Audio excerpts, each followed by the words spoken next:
মেয়েরা বিয়ের পরেও স্বামীর সান্নিধ্য পছন্দ করে, স্বামীর কাছে সময় চায়, স্বামীর সাথেই ঘুরতে যেতে চায়। তাদের কাছে স্বামীরা কখনো পুরনো হয় না, বাড়িতে স্বামীদের পরিপাটি হয়ে থাকা লাগে না। বৌদির সেসব নিয়ে মাথা ব্যথাও নেই।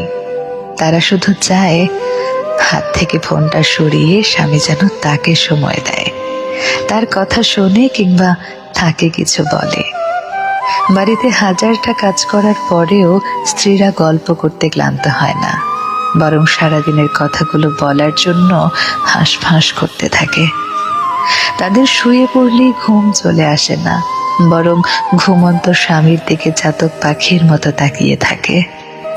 এই পুরো বিষয়টাতে টাকা পয়সার কোনো হাত নেই, সৌন্দর্যের হাত নেই, বিষয়টা ভালোবাসার। স্বামী সুন্দর কিংবা অসুন্দর, টাকাওয়ালা কিংবা গরিব, পুরনো কিংবা নতুন, এইসব সত্যিই কোনো ম্যাটার করে না। তারা শুধু ভালোবাসার মানুষটাকেই ভালোবাসে। অথচ পুরুষ মানুষের কাছে ব্যাপারটা উল্টো। তাদের কাছে বউ পুরনো হয়, বউকে ভালো লাগে না, বউয়ের কথা ঘ্যান ঘ্যান মনে হয়। বাইরের নারীদের তারা যতটা গুরুত্ব দেয়, ঘরের বউকে যদি সেটুকু দিত, তবে স্ত্রীদের অন্তত মানসিক শান্তির অভাব হতো না।